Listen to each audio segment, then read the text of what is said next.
Prior to moving to Grand Rapids to start seminary, I worked for about 4 years at a butcher shop in Ohio.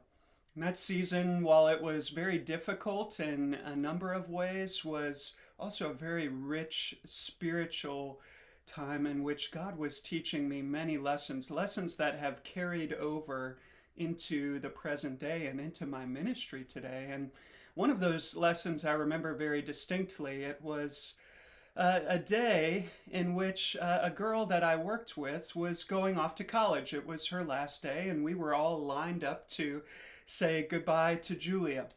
And I, being the introvert that I am, was carefully thinking through what I was going to say to Julia. How am I going to say goodbye to her? And the initial thought was, well, I'll just say good luck. You know, that's what people say in our culture. Good luck to you, Julia. But I immediately recognized I don't believe in luck. I'm a Christian. I'm a Calvinist. I believe in the exhaustive sovereignty of God. I believe that He's reigning over all the details of our lives. I don't have a category for random happenings or for luck, whatever that even means. And so I began in those moments, as people are giving her hugs and saying goodbye and even shedding some tears, I began to think of distinctly Christian things I could say. I could say, you know, I'll be praying for you, Julia, or may the Lord bless you on in this new endeavor. But as I kind of went through the different options, they all sounded weird to me and somewhat artificial.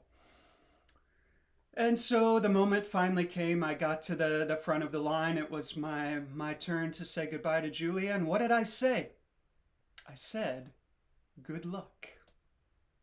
Good luck to you, Julia. Now, what was going on in my heart in those moments that would lead me to say something that I didn't even believe? I don't believe in luck, and yet here I am wishing Julia good luck. What would lead me to such hypocrisy? That's what hypocrisy is. Putting on a mask, pretending to be, or living as if you are something other than you actually are. And as I examined myself after the fact, and examined myself before the Lord and in light of His Word, I came to realize that the root heart issue that had led me to wish Julia good luck was actually the fear of man. I was a man-fearer. I was afraid of how I might be perceived. I was afraid of what Julia would think. She might think I'm weird. She might be uncomfortable. She might even be offended and think hard thoughts of me. It was the fear of man. And the fear of man led me to deny the very things I believe. It led me to live in a contradictory way. It led me to be essentially ashamed of the gospel, ashamed of even mentioning Christ or God or anything related to Him.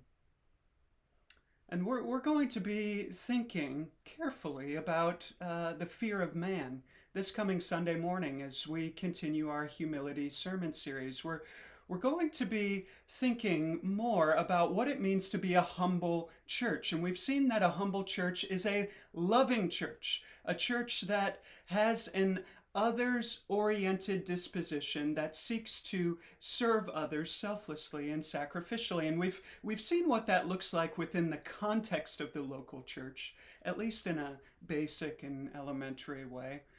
But what we're going to see this Sunday is that God intends for that love that is birthed out of a true humility, the downward disposition of a Godward self-perception, that love is intended to not stay within the confines of the four walls of this congregation, but it's intended to spill over into a lost world. Peter is going to be talking about that. We're going to be looking at 1 Peter chapter 3, verses 8 through 17.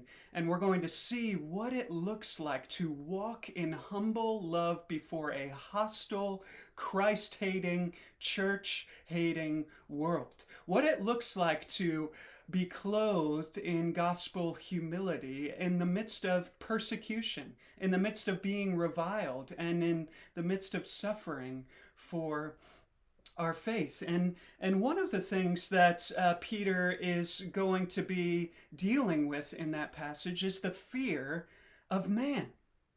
And he's going to show us how the root problem when it comes to fearing other people is actually arrogance. It's pride.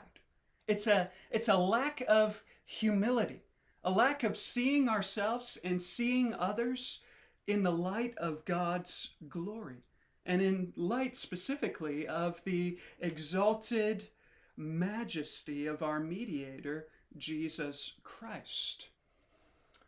And we're going to see how when we see ourselves properly and when we see others properly in the light of the gospel, in the light of God, we are then freed from fear to love, and freed from fear to evangelize. And so, as you prepare your hearts this coming Sunday, take a look at 1 Peter 3. Read it, think about it, and specifically be thinking, what is Peter telling me here about humility as it relates to the church's witness to a lost world? I'm looking forward to gathering with you again this Sunday, and I will plan on seeing you then.